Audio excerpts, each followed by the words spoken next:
People love to say Jamaican is broken English, but let me show you why it's not.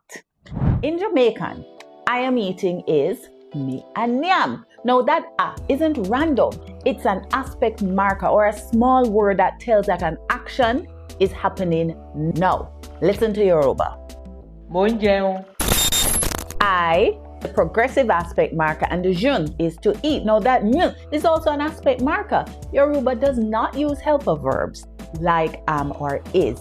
Now listen to this sentence in the Igbo language. Ana m eri nri.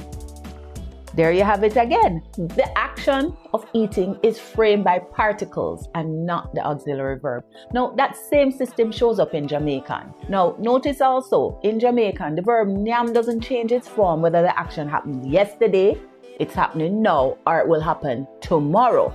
So let's recap. Me and nyam. Ana m eri nri. Different languages, but same grammatical idea.